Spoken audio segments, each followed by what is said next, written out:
Hi, everyone. Welcome to the So True Network with Dawn Johnson and Powers. I am so glad you're here, and I'm extremely excited to have you here for our In Tru Conversation series. In this space, we sit down with community leaders, educators, and our community voices who are making an extraordinary impact. Together, we'll explore how their journeys connect to the So True pillars: community empowerment, women's empowerment, and financial empowerment.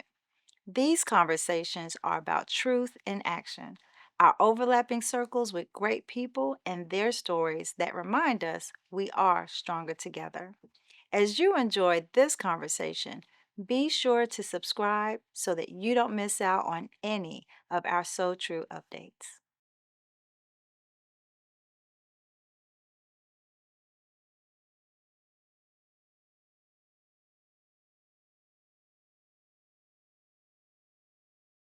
And I'd like to transition into, because your brothers have really created a village with you in terms of taking care of and raising your children. So what does that look like now? Because roles have shifted and you're now caring for your mom and you have all brothers. So what does that look like? Wow. Yes, let's talk about this only girl thing with these dudes. What does it look like? It's a very interesting time. My mom was the primary caretaker for my grandmother, and we don't know if it was the stress of taking care of my grandmother that has caused her to have a mental decline. So, and we're still doing tests, so we don't know exactly what the root cause is, but I'm grateful that her doctor wants to understand the root cause instead of, just giving her medication. But she has experienced mental decline, so it's some memory loss. So we don't know what it is. Yeah. It could be Alzheimer's. We don't know, but we it's a different time. So what that looks like now is, that same mom that I felt like she wasn't really there for me in that way. Yeah. She didn't give me the tools, and I get it. Maybe she didn't have them. In a lot of ways, I think she was distracted when we were growing up. So there were some things she just didn't give me. So having to put all of that aside and make sure that she's good, um, it's not a it's a responsibility, but it's not a burden. Mm-hmm. And I'm grateful that I don't look at it like, oh, this is the good Christian thing to do. I got to take care of my mom. But it's like, this is my mom. This is the mom that I was given. And I'm just really grateful that I've grown to the point where I can take her to her doctor's appointments. I can pull my brothers together because I get it. I got a different kind of skill set than they do. Mm-hmm. Like and we talk, we challenge each other. Um, but it's different. But I'm grateful that I've grown to the point where I don't look at that as a burden. That I'm like, because this would be the perfect time to be like, remember how all those things you didn't do for me? Like, I'm not about to do nothing. Like, figure it, get somebody else to do it. But no, that's not the vibe at all. And I'm grateful for that. I would also say in my family we joke about a lot. We joke about everything. So laughter definitely helps. When we were doing my mom's will and estate planning, and she was, sitting at the table talking, and she talked about, well, we can just leave everything to D and Terrell. And my older brother, his name is Moses, but we call him Terrell. Terrell looks at me and he was like, "She really don't like you." And we all just laughed. And she was like, "I mean, you can, Teena too, Teena too." But it's like this is the hand that I was dealt, Wow. and I'm gonna play the heck out of it. Yeah, yeah. That's and again, you're modeling behavior for your children. And I think, based on some of our discussions, you and your brothers have gotten kind of creative in trying to navigate, and it's kind of turned into y'all are doing some things business wise, and you're focusing now on generational wealth. Can you talk about what that looked like in terms of navigating family relationships and now business relationships. Yeah, and it's a process. Iron sharpens iron. Um, we are really understanding that the capacity that we all have is limited, especially Mhm. with them. All of us help out with my mom. Like even though I'm the only girl, like I definitely have their full support, particularly my older brother. When my grandmother passed away and my mom was the primary caretaker, but we quickly saw that she cannot plan a funeral. Mhm. And neither was her siblings trying to plan a funeral. So me, my brothers, and my some of my cousins, we were stepping in and handling things. And I was driving everything. And my brother, he pulled me to the side and was like, you know, this is not my lane, this is your lane, but I'm gonna make sure that you got what you need in your lane. So he was like, and when I called him, hey, this needs to happen, he was on it. Like, so we are all working together. But we realize that it's a limited capacity. It's just the three of us, Mm. and they have businesses.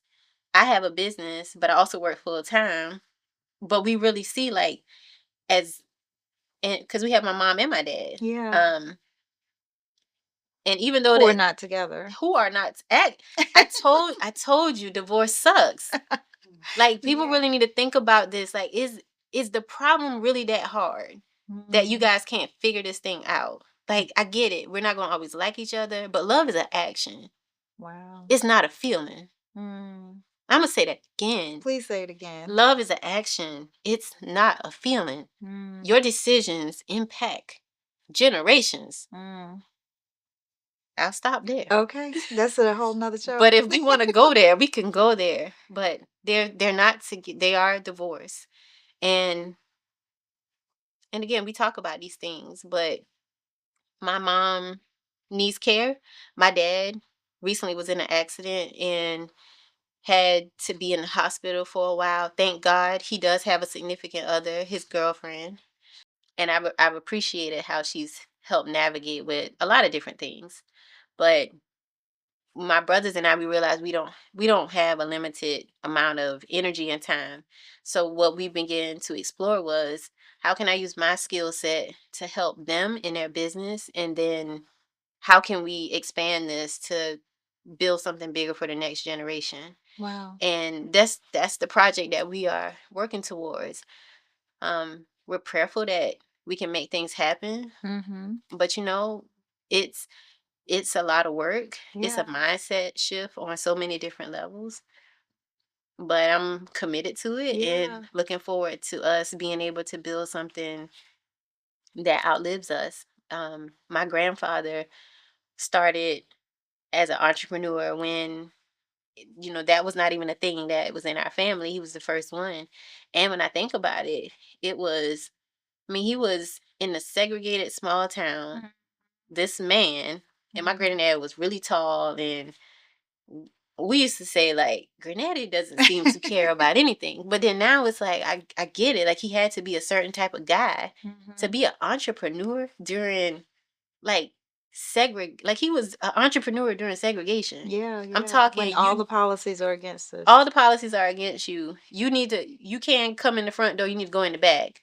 But my grandfather, when he was working with this guy in trucking, um, he did some things, and instead of my granddad saying, "Well, I got to go find another job," he said, "I'll just start my own company." So he Wow. started his trucking company. He also had a gas station where my dad and his siblings could work in a gas station, and it was a restaurant to a service station with a restaurant. I got the old cash register from the restaurant Wow. and ketchup and mustard shakers, not shakers, but ketchup and mustard dispensers from the old restaurant. And I keep that just as a reminder, like he did that. Mhm. Mhm. The thing was though, I mean, he had limited education. He didn't have all of the resources to figure this thing out to pass it to the next generation. So he didn't. It wasn't a company to pass, but it was the knowledge that passed. And so my dad and my brothers all were in trucking because of my granddad. So that's what we're endeavoring to do. Like how do I use the skills that I've gained over the years to be more purposeful? Because as you started this conversation, like I'm always looking to make, like, is this purposeful for me? Yeah. Not for other people, Yeah. but like, is this in alignment for Teena Yeah. and what God has called Teena to do? And I think with you being so in touch with family and purpose, and how full circle of this experience that you're in right now, that you're basically able to take your grandfather's knowledge and turn it into legacy Mhm. and potentially create generational wealth for you and your brother's children moving forward. Yeah, I mean, that's the burning desire in me. Yeah. I want to see. Again, I'm a G. I'm not. It's not about to happen. But that's the burning desire. What I realize is it's not about. And this has gotten me into trouble over the years. Like, maybe people would say Tina's kind of like slow to move, or just get out there and do it. But that's not my thing. It building takes time. Mm. This is what I couldn't articulate before when I was a little younger, but it's not always about being the fastest and just doing it to get the money. I want to get to the bag too. Don't get me wrong. But what's really important to me, my mom used to say, if you take care of God's business, he'll take care of yours. And Mm. I really do believe that my family, like that's my that's my business, Mhm. It even when I was in school and I was married at the time, me and my friends would go out during the week, like, and I mean, nothing serious now, no clubbing, but just going to restaurants or just like getting together and talking. We used to call it our nights out because we all Mhm. had children and were married at the time. Um, but at one point, I had to stop because I remember thinking, if I'm gonna do this thing in order, it's about my relationship with Christ, it's my husband, it's my children, and then it's my immediate family. And then, like, that was the order. And I realized at the time, like, I was spending too much time going out chilling with my friends, and it was good. It was therapeutic and all of that. But I had to refocus and make sure that I was in order, like I was in alignment. Yeah. And I have never gone wrong when I stayed in alignment. Mhm. I love that. Let's talk a little bit, got time? Just about your spiritual journey. I know. Told you I'm a G, I but you know. really trying to bring this out. Okay.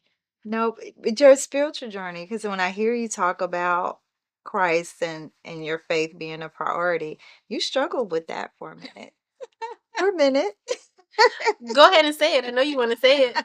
I know you want to tell that question No, that thing that I you said. say it. I remember one time saying to you, and I hear, what was that? I hear the word Bible, I cringe. Yeah. Ooh, the I was devil, right? like, clutch my pearls. It's the devil in this girl. I think that was me growing up in a traditional Southern Baptist church. One good thing about being in the South and with family, you got family and tradition. And tradition is not always a bad thing. Mhm. Um, but as you get older, you realize, what does this mean for me? Mhm. And I was struggling with that at the time because all I know was you're supposed to go to church. Like, you supposed to go to church.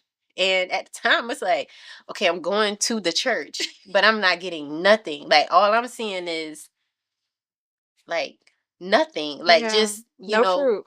no fruit. Yeah, that's what it was called, right? No fruit. But what I realized is it's the relationship. And I know you hear people say that, and it's like, here goes people with this whole relationship thing. But it wasn't until I had a relationship with God, like a true encounter. When I went through my divorce, I think that was it for me. Like, I remember there was conversations that only me and God would be having. Mhm. And I mean, you really can't explain it. You just like it, like that's one of them things. If you know, you know. Like, if you're a believer and you've had that encounter with God, Mm. with Jehovah God, with Yahweh, if you had that encounter, like, Mm. So I would say it's about the relationship. Like, I found my relationship. Um I found that groove with God that no one can tell me anything different. So the Bible doesn't make me cringe. It makes me Anymore. anymore. Like I'm actually very excited. Like I get super excited to talk about just different stories in the Bible. I'll be on the phone with Amber or Langston like, oh, look, do y'all realize? And they'll be like, okay, mom. Like we sometimes I'd be like having a whole Bible study with them, like, and I'd be going in because it's so exciting. Yeah. But that's not what it started. Yeah. And then I think there was a triggering moment that you shared about having um your the church's members' donations posted on the wall at your church. That was part of the challenge. So y'all don't do that. Yeah, Um, yeah, I definitely felt like, is this a competition? I mean, I get it about giving, but I mean, again, I mean, they don't do that anymore. So that's evolution. Like evolution. people change, people grow. Even me, like learning about the church. It's not a building that you go to. Like we are the church. It's the ecclesia. It's to be called out. Like we are called out. Like we are the church. Mhm. So we all grow, we all learn. But that definitely was a moment where I'm like, this You doesn't didn't feel. see the I purpose. didn't see the purpose. Yeah, but full circle. And would you say that um, your divorce gave you that isolation to seek God? Oh, absolutely, Yeah. absolutely. So you needed to spend time with self. Mm-hmm. Yeah, my mom would say, "You got him in the wrong place." Like, what does that mean? He's my husband, right? But no, you're right. Because when we really think about it, anything, and it's not like God is saying, "Oh, I'm about to show you." Yeah, It's no. like it's not that. It's Mhm. really not that. But being like having idols is a real thing, and it can sneak up on you. But if it's interfering with your relationship, you know, He knows the end of the story, and he's like, "I'm gonna be here waiting for I'm gonna you." be here waiting on you. You Mhm. know, like I ain't tripping, but Yeah. but you gonna come back right here. And he was gonna be there with open arms. Yes, Wow. Well, Tina, I have enjoyed this full circle moment. As you know, I love you. I don't know if it's like a daughter or like a sister. So we're in depending on the day, between, right, depending on the day. or the situation. But it's been a true delight to watch your journey and your evolution. And it has become a part of why I do what I do because I know that, there's a purpose in every experience that I've had and how I can lend myself. I call it building while I climb, that while I am seeking my purpose and figuring things out, that I can still, share what I do know with those, even though I haven't arrived or accomplished maybe all the things that I want to accomplish, that what I do learn, that there are people out there that can benefit from it, Yeah, and you have shown me that. yeah. So You know, I yeah. I have to just talk about real quick, if I can, two things that's important that you. I mean, you've done a lot for me over the years. Oh. We can also talk about the time I went missing. Oh, yes. Part two. Um, but you're just you being graceful. You know, if you would have thrown me away, there was a lot that I would not have gotten. I definitely, like I said, leadership. I got that foundation from you.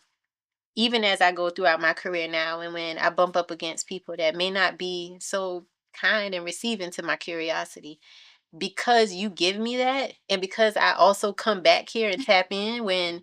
when I'm not feeling so sure of myself, I can face those things and be like, this is who I am, whether you like it or not. Yeah. Like, and I don't have to be a part of this. And even the thing with Langston. Langston got diagnosed with a rare kidney disorder that no one saw coming. Mhm. But because you were very instrumental into me learning about more about my finances, getting him insurance Mhm. with the guaranteed insurability option. Mhm. It's a part of his investment portfolio. I just added more coverage to him because he has permanent life insurance because it's something that you did. He can't get it now because of his diagnosis. Yeah. Who would have saw that coming? So thank you for being so true. No, but seriously, Yeah. thank you for doing what you do because I know that it's a ripple effect. Like it doesn't just impact me, it's impacting my family, it's impacting the people, the teams that I lead. wherever I go, it's a ripple effect for what you've allowed me to do. So thank you. Wow, it's mutual. Because when your truth and my truth intersect, that's where we find liberty. And that's what so true is about. Because when we're so true ourselves, we walk our walk and we give others the permission to do the same. And then we are so true that our light is a beacon for others to find their way. So thank you for sharing your life, your truth, your journey. And it's just my desire that through this network, others can learn from our experiences together. Yes. Thank you so much for joining us for In True Conversations. Every story shared is another piece of our collective truth that we're presenting to our community to build together. I invite you to stay connected with the So True Network by subscribing to our channel, liking our videos, and please share this episode with someone who you think may need it. Remember, your truth matters, and when your truth and my truth intersect, we will find liberty. So I'll see you in the next conversation.